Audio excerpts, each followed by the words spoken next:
साथियों, आप सभी का इस प्रोग्राम में स्वागत है। यहाँ पर हम लोग जो है बुद्ध पूर्णिमा के अवसर पे, जो कि 12 मई 2025 को ये बुद्ध पूर्णिमा है। तो बुद्ध पूर्णिमा के अवसर पर हम लोग जो है महात्मा बुद्ध और बौद्ध धर्म के बारे में कुछ बातें करेंगे संक्षेप में, जिससे आपको कुछ महत्वपूर्ण जानकारियाँ मिलेंगी जो आपको जो आगामी परीक्षाएं होंगी उन परीक्षाओं के लिए काफ़ी महत्वपूर्ण साबित होगा। मतलब कुल मिलाकर के ये पूरा जो डिस्कशन होगा ये परीक्षा उपयोगी तथ्यों के संदर्भ में होगा। तो थोड़ा सा हम लोग बात करते हैं बौद्ध धर्म के बारे में। देखिए, जो बुद्ध पूर्णिमा मनाई जाती है इसी के बारे में कुछ कहें तो गौतम बुद्ध जो है भारतीय इतिहास में ऐसे विलक्षण व्यक्तित्व थे जिनकी छवि धर्म, दर्शन, समाज सुधार और मानवता के क्षेत्र में युगांतकारी सिद्ध हुई। वे केवल धर्म गुरु नहीं थे, अपितु मानवता के हित चिंतक, नैतिकता के मार्गदर्शक और आत्म जागरण के अग्रदूत थे। जैसा कि आप सभी को पता होगा कि जो बौद्ध धर्म का उद्भव होता है ये ईसा पूर्व 6ठी शताब्दी में होता है। ठीक है, ईसा पूर्व 6ठी शताब्दी में। ईसा पूर्व 6ठी शताब्दी में धार्मिक आंदोलन का प्रबलतम रूप हम जो है बौद्ध धर्म की शिक्षाओं तथा सिद्धांतों में पाते हैं, जो पाली भाषा में त्रिपिटक के रूप में संकलित है। ठीक है, त्रिपिटक के रूप में संकलित है। इसमें आपके 3 पिटक आते हैं, त्रिपिटक में 3 पिटक हैं, ध्यान रखिएगा। ठीक है, जैसा कि आपको इन 3 जो त्रिपिटक हैं इनके नाम भी मालूम होगा, शुद्ध पिटक, विनय पिटक, अभिधम्म पिटक। देखिए, जैन परंपरा जो इसी के साथ की है, जैन परंपरा को ईसा की 5वीं शताब्दी में लिखित रूप प्रदान किया गया। इस कारण बौद्ध धर्म से संबद्ध पाली साहित्य जो है वो वैदिक ग्रंथों के बाद यदि देखा जाए सबसे प्राचीन रचनाओं की कोटि में आता है। ध्यान रखिएगा कि जो जैन परंपरा है उसको ईसा की 5वीं शताब्दी में लिखित रूप प्रदान किया गया था। उससे पहले जो है बौद्ध धर्म जो है वो पाली भाषा में इसे लिख दिया गया था, साहित्य के रूप में लाया गया था। तो इस प्रकार से देखा जाए कि वैदिक ग्रंथों के बाद सबसे प्राचीन रचना कौन सी है, तो वो बौद्ध साहित्य आती है। बौद्ध धर्म के समुचित ज्ञान के लिए इस धर्म के तीरत्न, कई बार परीक्षा में पूछा गया कि बौद्ध धर्म के तीरत्न कौन से है, तो याद रखिएगा बुद्ध, धर्म तथा संघ, इन तीनों का अध्ययन आवश्यक होता है। अब थोड़ा सा इनके जन्म को लेकर के जो कथानक है उसको भी हम लोग थोड़ा सा देख लेते हैं। पाली ग्रंथों में बुद्ध की जीवन संबंधी कथाओं में अनेक चमत्कारिक तथा अतिशयोक्तिपूर्ण उपाख्यान भी सम्मिलित किए गए हैं। हम इनके जीवन के इतिहास पर प्रमुख घटनाओं को यदि थोड़ा सा समझें तो पूर्वोत्तर बिहार में ईसा पूर्व 6ठी शताब्दी में शाक्यों का एक छोटा सा गणराज्य था जिसकी राजधानी कपिलवस्तु थी और यहाँ के राजा का नाम क्या था, शुद्धोधन था। एक चीज यही ध्यान रखिएगा कि महात्मा बुद्ध और महावीर स्वामी दोनों का जन्म जो आप देखेंगे बिहार से ही संबंध रहा है। महात्मा बुद्ध का जन्म पूर्वोत्तर बिहार में हुआ था, जबकि महावीर स्वामी का जन्म जो है उत्तरी बिहार में हुआ था। ठीक है, तो जो आपका शाक्यों का छोटा सा गणराज्य था, जिसकी राजधानी कपिलवस्तु थी, यहाँ के राजा का नाम क्या था, शुद्धोधन था और शुद्धोधन की पत्नी का नाम महामाया था। तो महामाया से ईसा पूर्व लगभग 566 में गौतम का जन्म होता है। कपिलवस्तु के निकट लुम्बिनी ग्राम के आम्र कुंज में होता है, आम के बगीचा कह सकते हैं। जन्म के 7वें दिन माता, जो इनकी माता महामाया थी, उनकी मृत्यु हो जाती है और इनकी मौसी महाप्रजापति गौतमी ने इनका लालन पालन किया था। गौतम को देख करके कालदेव तथा ब्राह्मण कौंडिन्य ने भविष्यवाणी की थी कि यह चक्रवर्ती राजा बनेंगे या सन्यासी बनेंगे। ऐसी ही भविष्यवाणी महावीर स्वामी के लिए भी की गई थी। ठीक है, इनका जो नाम है सिद्धार्थ रखा गया और बड़े होने पर क्षत्रिय राजकुमार को दी जाने वाली सभी शिक्षाएं, पुस्तकीय ज्ञान, युद्ध प्रणाली, घुड़सवारी, मल्लयुद्ध, अस्त्र शस्त्र प्रयोग आदि भी इन्हें प्रदान किए गए। ठीक है, ये अल्पायु से ही काफी चिंतनशील थे। ये जम्बू वृक्ष के नीचे प्राय ध्यानमग्न बैठे रहते थे। 16 वर्ष की आयु में जिनका नाम सिद्धार्थ था, गौतम जी का, इनका विवाह यशोधरा नाम की स्त्री से किया जाता है। यशोधरा के अन्य नाम जो मिलते हैं वो गोपा, बिंबा तथा भद्रकच्छा भी मिलते हैं। इनके एक पुत्र उत्पन्न होता है, किंतु सिद्धार्थ उस पुत्र के जन्म से प्रसन्न नहीं हुए, वर्ण उसे मोह बंधन मानकर राहु कहा और उसी से उसका नाम राहुल रखा गया। ठीक है, आप महात्मा बुद्ध का जब आप जीवन चरित्र पढ़ते हैं तो इनमें 4 दृश्य जिन्होंने इनके जीवन को परिवर्तित किया, वो 4 दृश्यों की बात आती है। भाई 4 दृश्य कौन थे, याद रखिएगा।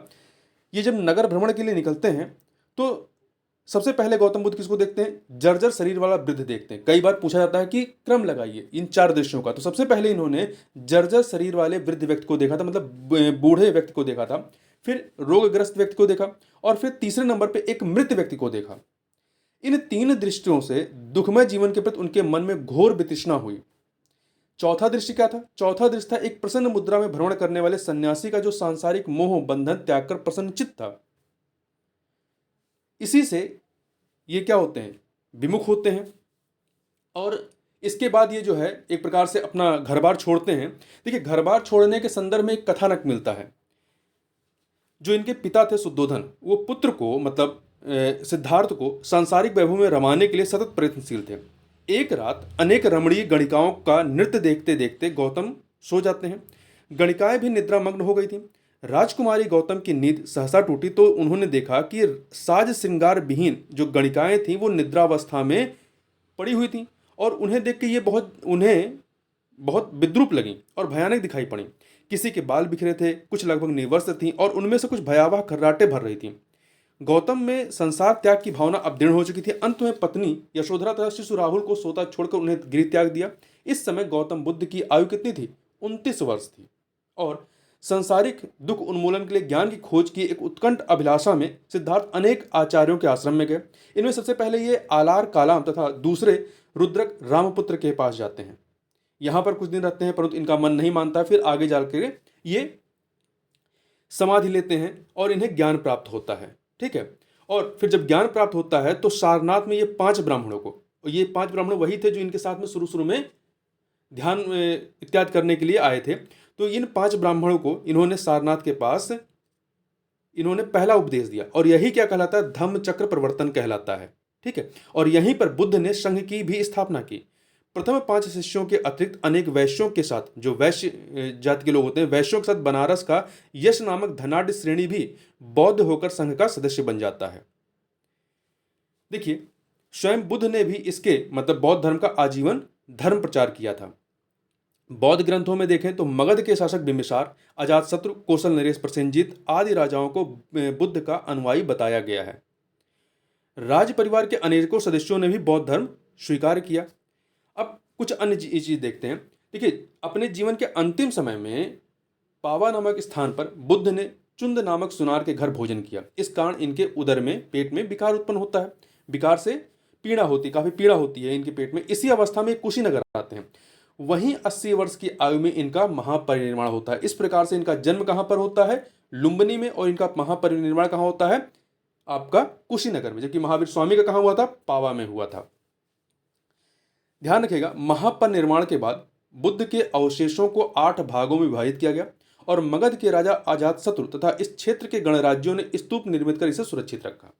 अब थोड़ा सा धर्म और दर्शन की नई शुरुआत के संबंध में बात करें तो शताब्दियों पहले जब भारतवर्ष कर्मकांड, पशु बलि और जातिगत भेदभाव में उलझा था, तो बुद्ध ने अपने करुणामय विचारों से जनमानस को एक ऐसे मार्ग की ओर प्रेरित किया जो आत्मानुशासन और नैतिक आचरण पर आधारित था। बुद्ध ने आत्मा, परमात्मा, पुनर्जन्म, स्वर्ग और मोक्ष जैसे जटिल दार्शनिक प्रश्नों पर विचार करने की अपेक्षा व्यवहारिक जीवन की समस्याओं पर ध्यान केंद्रित किया।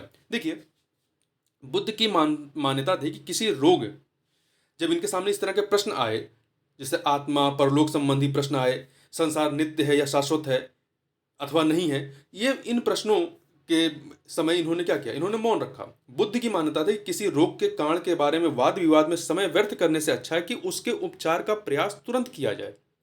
ठीक है। तो इन्होंने इस पे कोई जवाब नहीं दिया है। देखिए, उनके अनुसार यह जानना जरूरी नहीं कि आत्मा ईश्वर है या नहीं, क्योंकि ऐसे विचार मुक्ति नहीं दिलाते हैं। अब इनके जो 4 आर्य सत्य हैं, 4 आर्य सत्य हैं, और जो इनके मध्यम मार्ग की बात है उसको थोड़ा सा देखें।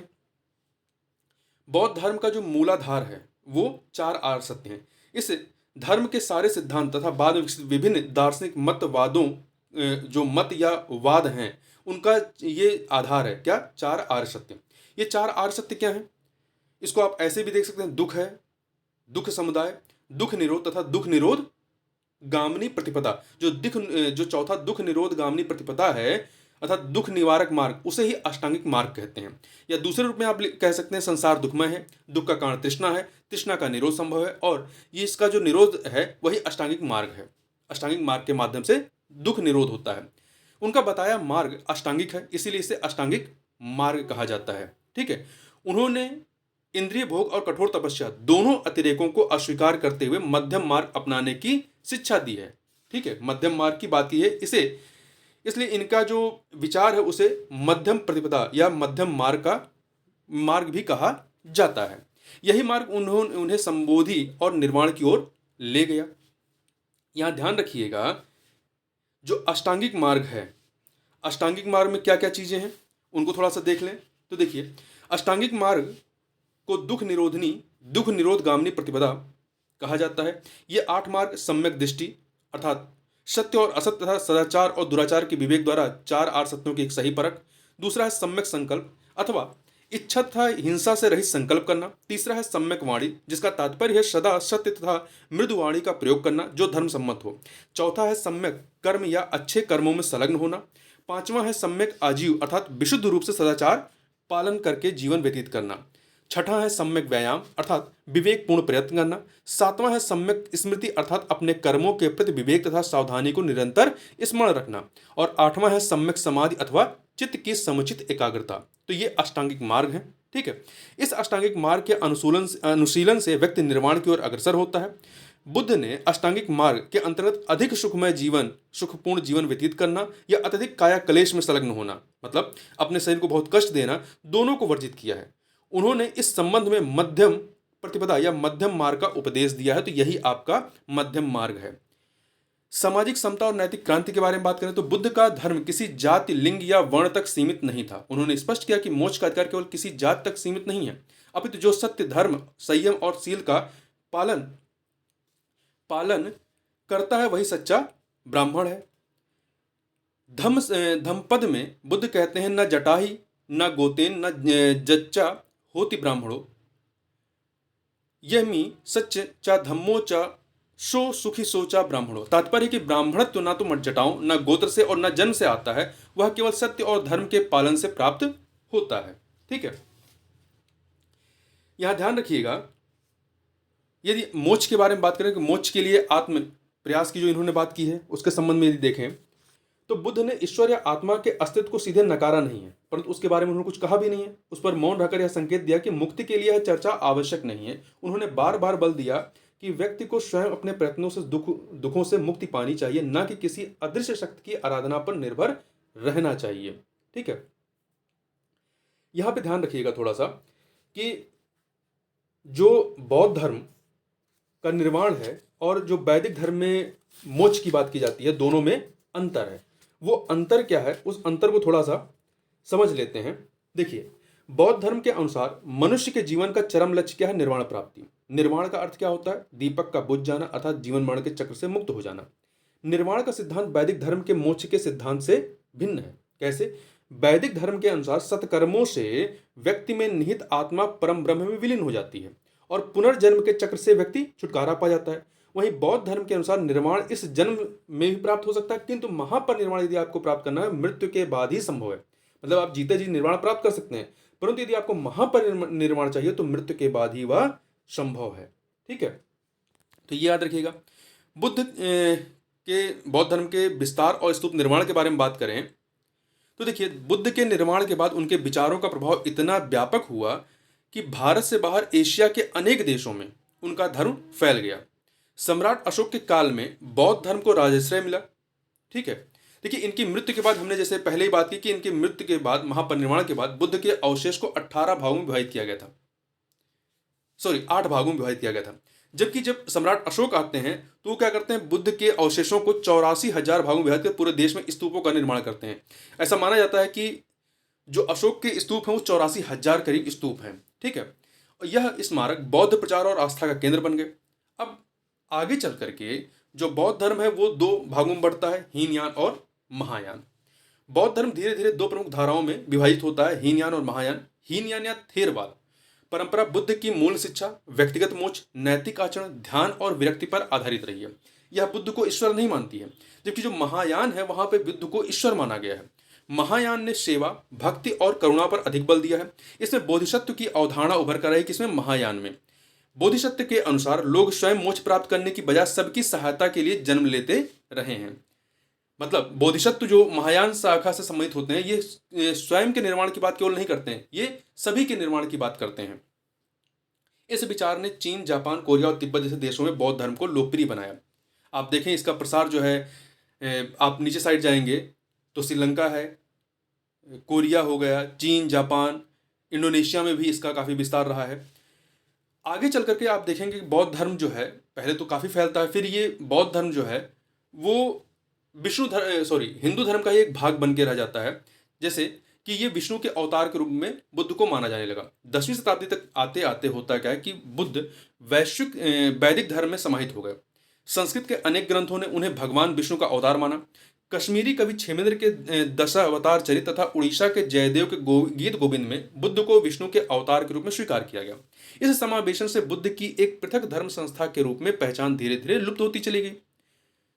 अब बुद्ध की प्रतिमा और कला के बारे में बात करें तो आपने देखा होगा कि जो कुषाण शासक कनिष्क था, या कनिष्क के काल में आप देखेंगे कि बुद्ध की प्रतिमाएं काफ़ी बनती हैं। उस समय दो कलाओं का ज़्यादा उभार होता है, गांधार कला और मथुरा कला। दोनों में ही बुद्ध की प्रतिमाएं बनती हैं। बुद्ध की मूर्ति न केवल धार्मिक प्रतीक बनी, अपितु भारतीय मूर्ति कला में इसका विशिष्ट स्थान रहा है। अग्नि पुराण के अनुसार बुद्ध की प्रतिमा में शांत मुद्रा, गौर वर्ण, लंबे कान, पद्मासन तथा वरद और अभय मुद्रा होनी चाहिए। यह छवि आज संपूर्ण विश्व में शांति और ध्यान का प्रतीक बन चुकी है। इसके अतिरिक्त बुद्ध जो हैं आप देखें तो हमेशा से ही प्रासंगिक हैं, आज भी प्रासंगिक हैं। बुद्ध की शिक्षा आज भी उतनी ही उपयोगी है जितनी 2500 वर्ष पहले ही थी। उनके अष्टांगिक मार्ग में जो 8 चीजें, सम्यक दृष्टि, सम्यक संकल्प, सम्यक वाणी, सम्यक कर्म, सम्यक जीविका, सम्यक प्रयास, सम्यक स्मृति, सम्यक समाधि, यह व्यक्ति के आत्मिक, सामाजिक और नैतिक विकास का पूर्ण मार्ग है। उन्होंने जो कहा वह आज के संघर्षशील और तनावग्रस्त समाज के लिए अमूल्य संबल है। अपदीपो भव, यानी अपने लिए दीप स्वयं बनो, ये इनका कह सकते हैं कि इनका एक दर्शन रहा है जो आज भी काफ़ी प्रासंगिक है। तो इस प्रकार से यहाँ पर हम लोगों ने जो है बौद्ध धर्म और महात्मा बुद्ध के बारे में कुछ महत्वपूर्ण चीज़ों को देखा। तो इस वीडियो में बस इतना ही, मिलते हैं नेक्स्ट वीडियो में, तब तक के लिए बहुत बहुत धन्यवाद।